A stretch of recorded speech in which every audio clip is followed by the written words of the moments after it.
Welcome to Damaging Ignorance. Damaging ignorance is important because whoever controls your language of discourse controls your reality. Every story has two sides to it. On this show, we challenge the dominant discourse of the week. We challenge the dominant discourse not because our side is right, but because the other side is wrong. We offer you the actual position of things, and we are rarely wrong. And even if we are wrong, it is because we do not choose to be right. Today, we want to put Uhuru Kenyatta on trial in the GEMA Court of Public Opinion. Welcome, Professor. We take him to court. So, charge sheet number 1, that Uhuru has done nothing for GEMA. According to an intellectually challenged Gachagua, GEMA under Uhuru is worse than GEMA under Nyayo. Put differently, Nyayo in his 24 years of GEMA oppression did better than Uhuru. That is the GEMA charge on Uhuru Kenyatta. We must begin by saying that the man behind this church and the man who owns an intellectually challenged political dog known as Gachagua is none other than William Ruto. And we must also put it on record that William Ruto suffers from political schizophrenia. He suffers from a multiple personality disorder. And I'm challenging you Kenyans to go and look at the internet. That's what it's called. YouTube, and look at his utterances. One of the early symptoms of multiple personality disorder is a series of pathological lies. Yeah, absolutely. And Ruto has been flip-flopping around facts for the last couple of, actually for the last 1 year. He says one thing on this side, says another on the other side. And the mission around his flip-flopping is historical also. The record must also reflect, this is part of the history of it, that the GEMA Luo divide was engineered by Arab Moi and a party known as KADU. Very early in the day, Arab Moi discovered that if the Kikuyus and the Luos come together, you'll have a problem. And so he said he will have to ensure that that divide is maintained throughout. Remains intact. And that is the reason why for the 24 years of the Moi regime, it was put on record that the Luos and the Kikuyus cannot work together. Because the idea was to ensure that the workings are between the Kalenjins and the Kikuyus. So when you charge Uhuru Kenyatta as having done absolutely nothing, this is just but a continuation of that Moi scheme of ensuring that the Kikuyus, the GEMA, and the Luos will not come together. But where are the facts? What do the facts tell us? Before, Kevin, you come in on the facts, some of the facts that you have been crunching, Uhuru Kenyatta told us, and I'm sure Arap Moi would have been very unhappy with this in his grave, that when he took over power, he had only 4.5 trillion in terms of GDP. I'm talking about, Kibaki left 4.5 trillion shillings for GDP. Absolutely. Is that correct? That's correct.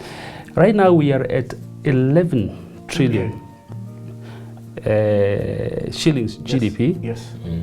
And by the time he leaves office, Yes. the country will be A 13 trillion a 13 trillion shilling economy. shilling economy. Yeah. And we have moved from being number 12 to being number 6. Yes. By the time he leaves office, will be number 3 in terms of the largest economy in Africa. Yes. But that's not important in terms of the GEMA economy. Right. What is important for GEMA is if indeed Uhuru Kenyatta has done nothing, absolutely nothing for you, Kikuyus, do you know that all the 10 GEMA counties Yes. put together are equal to the entire Yes. economy of Zimbabwe, Yes. Senegal, Senegal, Burundi, South Sudan, Senegal put together. Yeah. But anyway, those are the macro numbers, which means that basically the conversation that Uhuru has done absolutely nothing for GEMA. It is one that is engineered, and part of the engineering has borrowed from Arab Moi, ensuring that Kikuyus and Luos don't work together. Absolutely. And Ruto, remember, was a student of Arab Moi. Yeah. In fact, he was a boarding student of Arab Moi. Yeah. Uhuru Kenyatta was in the Moi School of Politics, but he went there. Yes. He was a day scholar. Museveni went to that school, but through correspondence. Yes. And Salva Kiir borrowed notes from Museveni. So Ruto knows the Moi methods very well, and he has borrowed them and is replicating them. This is partly why he's the one who began this whole conversation. Absolutely. That Uhuru has done absolutely nothing for him. But where are the facts? But before we get to the facts, just one small thing. William Ruto has been using Kibaki as a benchmark against which he measures the leadership of Uhuru Kenyatta. Kibaki, Mwai Kibaki, was a leader of the GEMA nation for 10 years. For 10 years. How many times did he go to Sagana? How many times did he hold Limuru meetings? How many times, and then you give us the facts as well. That's a very good question. You Kikuyus are saying that Uhuru has not come to visit you. He doesn't even talk to you.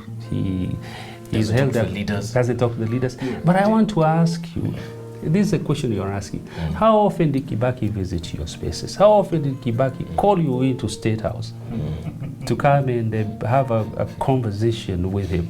How often did Kibaki go to meet the Kikuyu lumpens and earthlings out there? Yes. Very, very rarely did he do that. In fact, Kibaki did not speak Kikuyu. He spoke French much more often he spoke Kikuyu. than he spoke Kikuyu, if he spoke French at all. But he thought that the point here that I think we are making is that if you compare Uhuru Kenyatta and Mwai Kibaki, worlds apart. They are miles apart. Mwai Kibaki never visited. He never had Sagana 1, never had Sagana 2, never had Sagana 3, never had Limuru 1, Limuru 2, Limuru 3. He never had any of these things. So on the charge sheet that Uhuru has done little and he has not visited Kikuyu sufficiently, we must also add Jomo. How often did Jomo meet the GEMA peasants, lumpens and earthlings? So it would appear like for you to be a GEMA leader, or to be a leader at all, you must concentrate on your national responsibilities. Yes. And forget about the people who come to you, the earthlings, and they're not coming to tell you anything. Yes. No. Kevin, okay, we're comparing Uhuru and Kenyatta. Kibaki. Yes, Uhuru and Kibaki. I tell you this, would you imagine? Mwai Kibaki only built 85 kilometers of road in central Kenya.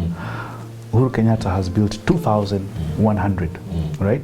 Now, in all of the 10 years Kibaki was in power. Okay. Repeat that again. Let me repeat it. Dear Kikuyus. Dear Kikuyus. Good. Mwai Kibaki built 85 kilometers of road in central Kenya. Uhuru Kenyatta built 2,000. Has built 2,100 kilometers of road in central Kenya. Good. That is the number of kilometers of road Mwai Kibaki built nationally. Oh, they put differently. Yes. What Uhuru Kenyatta has built in central Kenya, Yes. 2,000 kilometers of road, Yes. is what Mwai Kibaki built Countrywide. in the entire country. The entire country. Good. Right. Now, that means, or that translates to, for every 1 kilometer Mwai Kibaki built in 10 years, Uhuru has done 24. 24 kilometers. 24 kilometers. But Earthlings Yeah. from the GEMA nation have been asking, Kibaki built Thika Highway. Yeah. So to them they are still stuck on Thika Highway. Thika Highway. Now, that was Kibaki's flagship project in central Kenya. Uhuru has a couple, and I'll start with the longest. There's a road called Mau Mau Road. Wait. Don't go there yet. Okay. Because these GEMA athletes, we need to bring them to the pool slowly because they have been misled. If Kibaki built, was it 47 kilometers of road? Yes, that's Thika Superhighway. So Thika Superhighway is how many kilometers? 47. 47 kilometers. Yeah. Kibaki is, Uhuru is building 582. Wacha, before 500. Yeah. The other one, the Kenol Marua. Yeah. 82 kilometers. And it's which is carriage. a dual carriage. Yes. So can you imagine a dual carriage? Yeah. Kibaki built a dual carriage Yes. called Thika Yes. Thika Superhighway. Superhighway, 47 kilometers. Correct. Now Uhuru has built a Thika highway type of road from Yes. Kenol to Marua, Yes. Which is 82 82, kilometers. Which and is it is the longest dual carriage in Kenya. in Kenya. It means that I can drive from my house in Nairobi Yes. to Nyeri Yes. on a dual carriageway Yes. Without beating another car. without making another car come in this direction. Absolutely. And then And then there is the single largest, the single longest road ever built since Kenya became a colony. And that's the Mau Mau Road. It's 582 kilometers traversing 5 counties, right? It's been built in probably, 2 years since 2019 there. the Kiku's are in a hurry. Yeah. Tell them what it means. Now, it actually means you can move from Kirinyaga to Uganda without having to pass through Nairobi. But it also means that that road is longer than moving from Nairobi to Nyeri. Mombasa. Yes, Nairobi to Mombasa to Nyeri. Or rather, Mombasa to Nairobi to Nyeri. No, Kevin, don't confuse this. Let's take them slowly. Yeah. People of the mountain. Yeah. The road that is called Mau Mau Road is longer than Mombasa Road. Yes. That is moving from Nairobi Yes. going to Mombasa. Mombasa. So you can move from Nyeri, Yes. you go to Nairobi, Yes. and from Nairobi, You go to Mombasa. you go to Mombasa. Mombasa. That's how long the Mau Mau Mau Road is. is. And so we ask the question, Uhuru has done nothing? People, it is because Arab Moi, and I want you Kikus to understand this very well, very early in the day was described by Jaramogi Oginga Odinga as a giraffe, a man who sees very far. And he saw that to ensure that the dominance of GEMA and the Luos does not persist after independence, you have to create a wedge between them. Yeah. And what has happened is that Arab Ruto has taken up our conversation as a good student of Arab Moi, Yeah. and he has carried it to the GEMA people, and the GEMA people have bought it, and he's done it by lying to them, telling them that Uhuru has done absolutely nothing for you. Yeah. So on to charge sheet number 2, that Uhuru is selling an uncircumcised man to GEMA. According to Moses Kuria, Jomo instructed that GEMA must never vote for an uncircumcised person. And Uhuru will attract a curse if he drives us into supporting an uncircumcised person.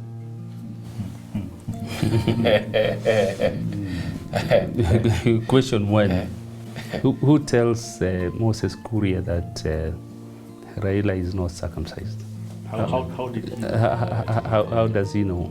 And I'm asking that question not flippantly, but I'm asking it because I remember when Raila was prime minister, he urged the Luo nation to go and get circumcised as a way of reducing HIV infections. Yeah. And I remember his brother Oburu, who was 62 years old then, saying he was going to get circumcised as well. And in my column, I used to do a column in the Sunday Nation, I told him it is very painful, especially when you are 62-year-old. So the question is, how do we know that he is not circumcised? Right. If his brother is going to get circumcised, how do we know that he's not? But okay. Why should we judge the Luo nation on account of their anatomy? And the big question there also is, what part of the anatomy do you use to lead a country? So you use your head. That's right. So this story of circumcision, in my view, Moses Kuria should be told it is a dead story. He should just leave it. Dead. It is dead on arrival. Otherwise you're going to unleash Miguna on you. But when you look at the wars between Jomo Kenyatta and Jaramogi Oginga Odinga, they were ideological. They were about CIA, Cold War, KGB, East, and all that. Yeah. They had absolutely nothing to do with Or national politics. they had nothing to do with circumcision. So when Moses Kuria comes and tells us that Jomo told us not to vote for a person who is not circumcised, Moses Kuria needs to go and read the book. Yes, Yeah, absolutely. absolutely. Yeah. You Kikuyus, I understand what I'm saying, so that you're not preached to by a fake bishop.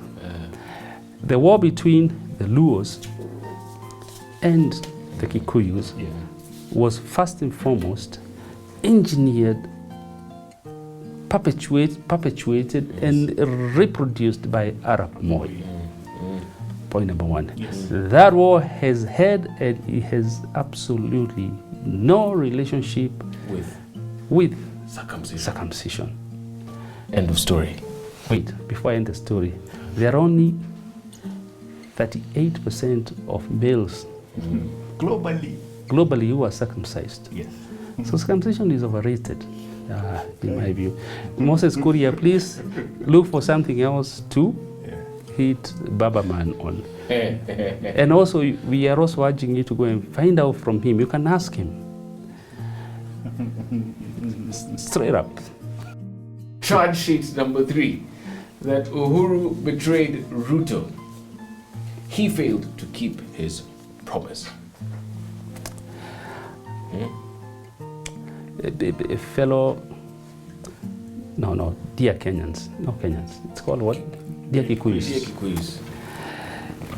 Dear Kikuyus, there's something on this table we call cui bono. And I want you to apply your minds to it. And I want you to apply your minds to it for the following reasons. If a man, I said earlier, suffers from multiple personality disorder, lies to you before he marries you, you can be sure he'll lie to you in marriage. Yeah. Now, cui bono basically is a concept in law. Yes. And it's a question that is posed. It's posed as a question. Cui bono. Who benefits? Who benefits? I want to ask you, and also ask the Republic, this question. When Westgate happened, who benefited? Do you know the face of the Al-Qaeda fellows who benefited from Westgate? When Garissa happened, who benefited? Do you have the face of the people who benefited from Westgate and from Garissa? When Dusit happened, who benefited from it? We don't know. And I hypothesized very early in the day that the beneficiary of those particular acts is the perpetrator of those acts. And to date, I'm still persuaded that when Uhuru and Ruto got into State House, Ruto immediately started undermining Uhuru Kenyatta. And he was the biggest beneficiary of Westgate. Al-Qaeda never got a dime from their funders after Westgate. What happened is that as he stood behind the president, depressed in pain from what had happened, Uhuru looked very bad. He looked like an incompetent president. But Ruto looked very good. All of us looked and said, if we give it to Ruto, he will probably do a better job. He was a damn beneficiary. When Garissa happened, the same thing.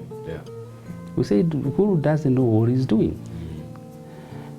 Ruto stood behind him with a smile, and we said, maybe Ruto is probably going to do a better job.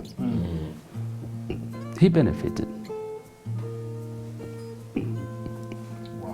When Maraga nullified the election, who benefited? Did we say that Ruto is such a horrible leader because he worked with Uhuru Kenyatta and they forced us to lose 1 trillion shillings in this election, 1 billion shillings every single hour in 123 days? We did not blame William Ruto. We blamed who? Uhuru Kenyatta. Now, in the process, as we were blaming Uhuru Kenyatta, we were saying the alternative, who is standing behind him, is likely to do a better job than the man who is standing right in front of him. So the beneficiary of all of those things was William Ruto. And if he was a beneficiary, according to this qui bono hypothesis, it's hypothetical. The beneficiary must have been the perpetrator of all of those heinous acts. So the question that I pose then is, who betrayed who? And when Uhuru Kenyatta does not tell us the reasons why, because he's a statesman, he does not tell us the reason why you Kikuyus must not vote for William Ruto. It's because he probably knows more than we know. But in the meantime, as the beneficiary was standing behind the president, and all of us were saying that maybe he will do a better job than what the president is doing, the House of Bishops completely went rogue, especially in GEMA. And just like in the circumcision charge sheet that you mentioned, I want to submit to the nation that the people who are behaving like uncircumcised Philistines are the Kikuyus. Yes, they are circumcised, but that anatomical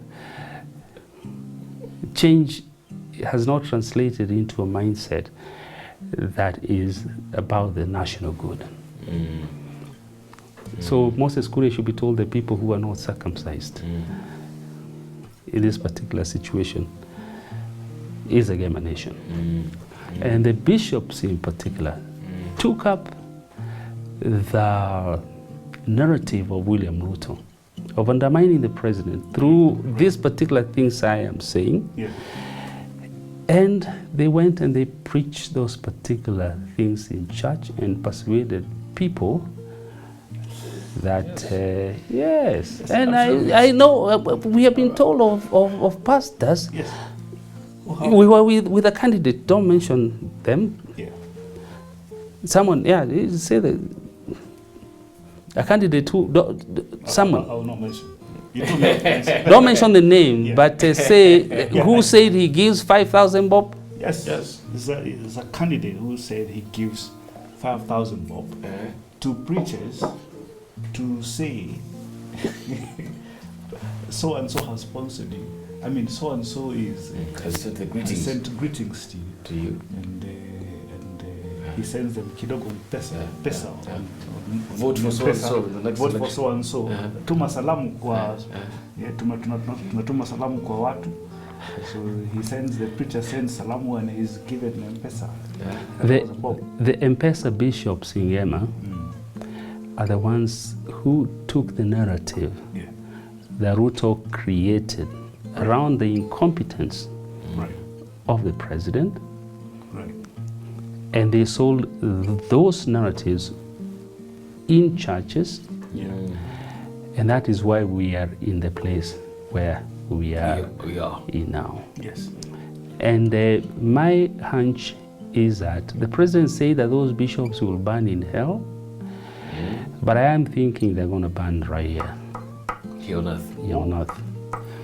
7 bishops. 8. Oh my word. 7, 8 bishops who have, it's on record, people, you Africans, yeah? 8 of them meet Ruto, they shake his hand, they are given money. Kikuyu ones, there's one Luya one, and they die. So they're going to die one by one. And the point here is that this battle is also spiritual. Yes. That's why Yeah. I was going to ask you that. A spiritual battle. Spiritual battle. I wanted to ask you, Prof. The spiritual and bishops are dying. It is important that I make. Some you'll put that the bishops dying, the ones who have died, on the screen, so that people can see. Yeah, they have met Ruto. They have eaten money. One of them said it is better to be given tithe from. Yes, from stolen money. You know, he said, I'd rather take money. I'd rather have someone who steals money, shares it with the church, than someone who doesn't give it to us at all. It's actually on record. But Prof, I wanted to ask you, I mean, if your hypothesis is correct, that William Ruto undermined Uhuru Kenyatta using all the terror activities, must be a man of dark spirituality. And if he's a man of dark spirituality, he did not initiate himself into dark spirituality. He was initiated by someone else. If at all that hypothesis is true. In defense of Uhuru Kenyatta, if indeed William Ruto was behind all the evils we have seen in this country, so that he can depict the president as incompetent, which is part of what he did today in Gatundu by showing that Uhuru is incompetent, he cannot even handle his backyard, and then he invaded it. If he indeed did all these heinous acts,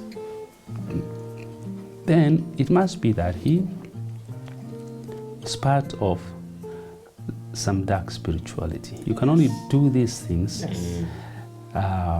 with the support of dark spirituality.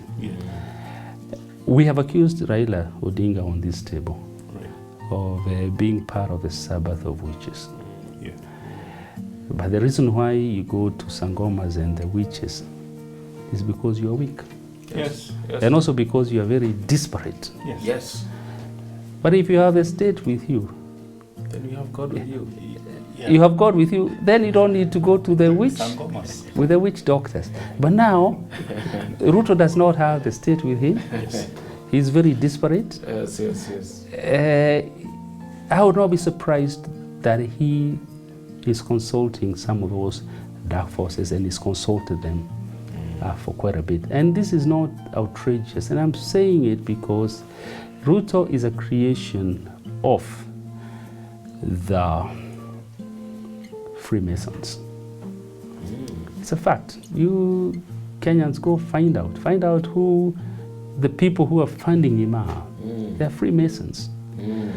And if he gets to a very disparate place, and really Ruto is disparate for this position. Yes. Raila, if we don't give it to him, he'll say, it is okay, I will go home. Ruto, if he doesn't get it, he'll end his useless life.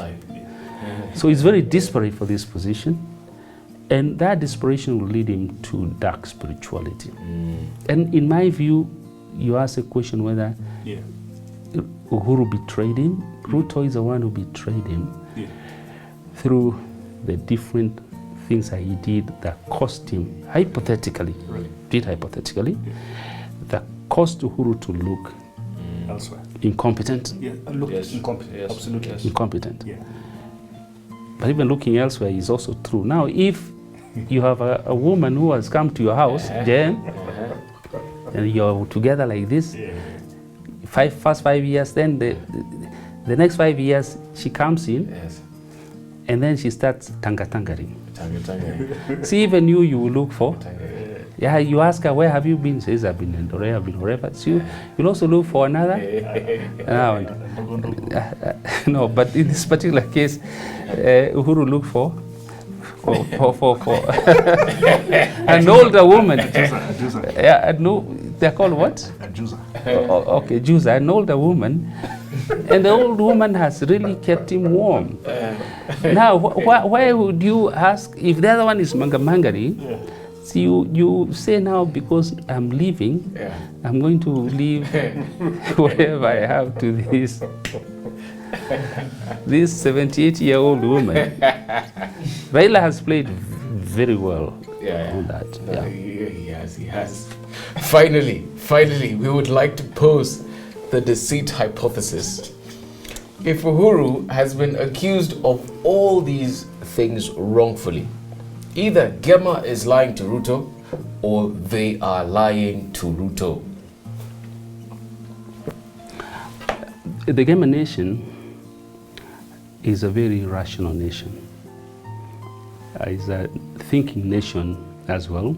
And they also know that they will not be in power in the next 30 years. And so when you see them acting irrationally, as they seem to be doing now, irrationally in the sense that they have, if they tell you that they believe that Uhuru has done nothing for them, that is the charge sheet one. Yes, one. If they believe that circumcision, a circumcised man will make a better president than one who is not circumcised. As if the anatomy of circumcision is the one that leads the country. And if you hear them, if we talk about betrayal, but we lay down all the betrayal things, and it becomes obvious, hypothetically, that maybe the man who began the betrayal, the man who left the matrimonial home for 5 years, is none other than the man they're supporting, and they know this, then they are lying. And I'm saying they're lying because the GEMA nation, there's a tradition in guerrilla warfare from the Mau Mau War. Yes.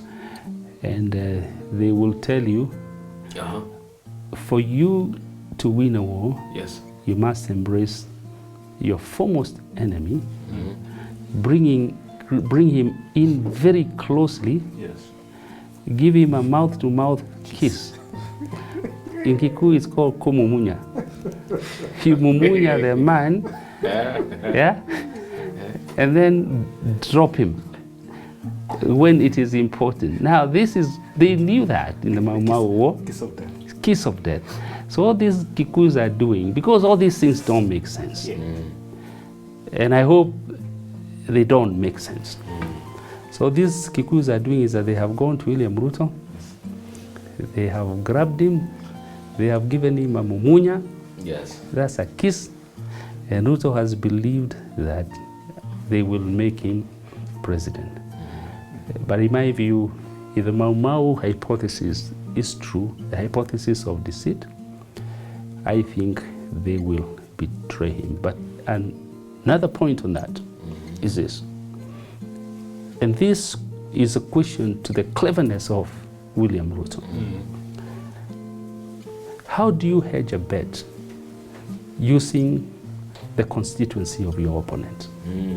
How do you say, I'll become president by using Yes, someone else's constituency. someone else's constituency and expect that constituency Yes. to be consistent throughout.